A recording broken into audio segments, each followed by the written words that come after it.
All right, and so this one, we had this adjusting entry for interest, and that was due to the fact that we had interest that had accrued that had not yet been paid.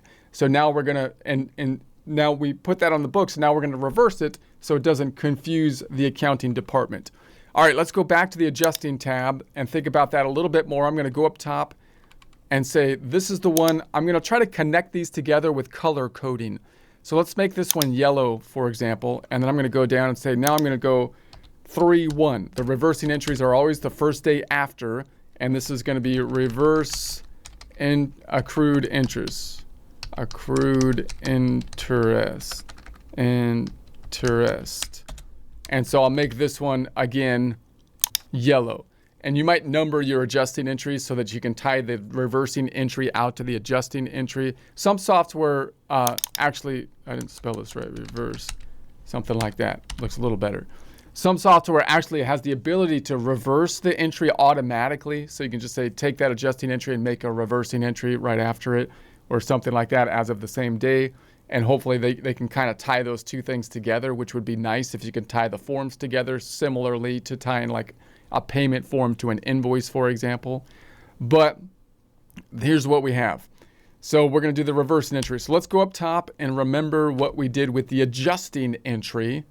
So this was an adjusting entry for the loans. And we did the short-term loan is the one we're focused in on here. So let me see if I can, here it is.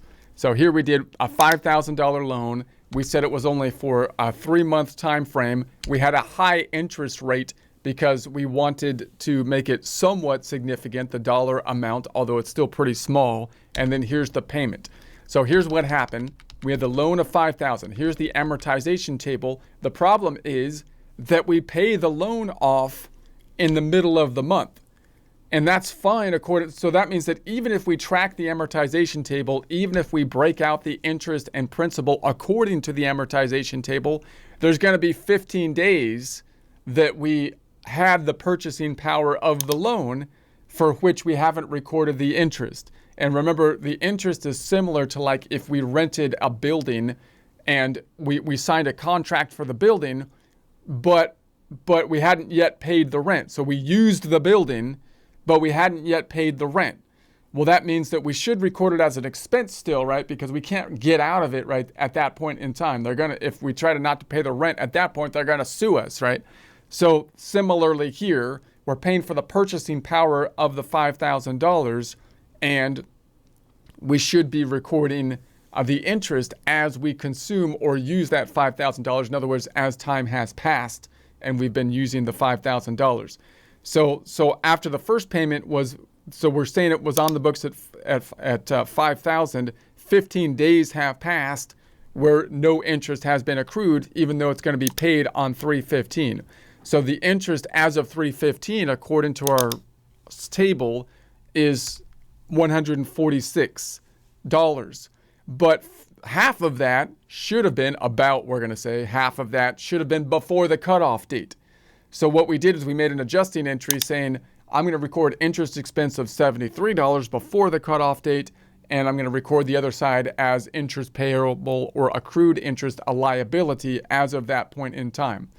So that's fine. We made that perfectly correct now. Now note that this is a small dollar amount, so it might be immaterial. You might say, what's the $73 might not be significant for decision making for larger businesses, but you can imagine a lot of loans for business loans might not follow this same pattern being paid off in monthly installments. It might, for example, be a balloon payment that you pay at the end of the loan. And in that case, you can clearly imagine it could be quite significant that you haven't been paying off any interest on the loan, and it's continually accumulating upwards. And if you didn't record it, it's going to basically cause a problem. Now, also, I just want to note that in this particular case, you have kind of an option. You could leave this on the books as interest payable, and it probably wouldn't mess up the accounting department too much because it's in its own account. And you could just wait until the next year or the next month, whenever you're doing the next financial statements, to basically adjust this or reverse this yourself at that point in time. Or you can reverse it now so that it doesn't look funny towards the accounting department. So let me give a quick format in terms of journal entries as to what happened. So we put this on the books. If I looked at it in terms of debits and credits, we said interest expense.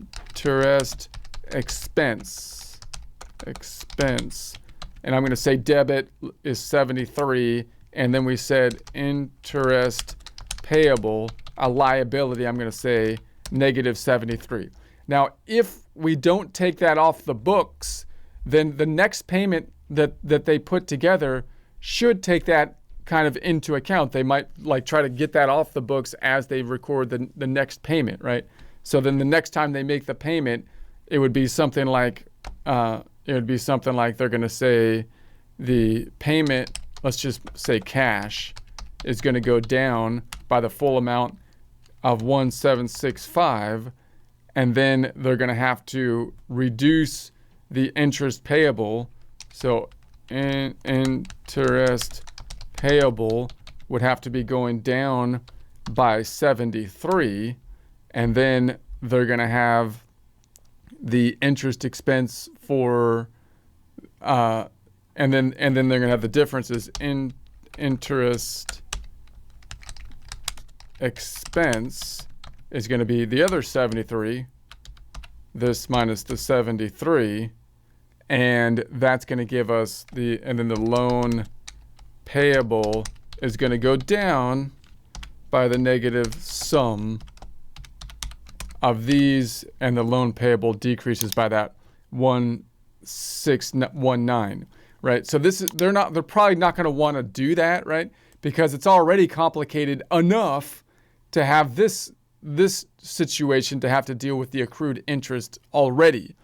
So what we really want to do is just, if they're going to go according to the amortization schedule, then they should be able to just record it like this. Cash is going to be decreased by the same amount, 1765, and then they're just going to record it to interest expense like that would be the normal thing to do, which is going to be the 146, and then the loan payable would be, this is going to be a positive 146 negative sum of these two. So if they're following their amortization schedule, this is what you would think they can normally do. That would be the easy thing. That would be the easy thing to do, at least somewhat easy, following the amortization schedule. This is going to be somewhat wonky to them. That's going to be even a little bit wonky because now they're going to have to figure out what we did and reverse it as they do the adjusting entry, and their goal isn't to figure out what we did. That's the problem, because we want to keep those two things kind of separate so that they can focus on what they're doing. And we could even go further than that. They might not be using the amortization schedule at all. Maybe they're just recording the payment reducing the loan with every payment, and then we make the adjustment for the interest and accrued interest as of the end of the year. And that way they can actually automate the whole system with bank feeds. But we're imagining they're going to follow the amortization schedule.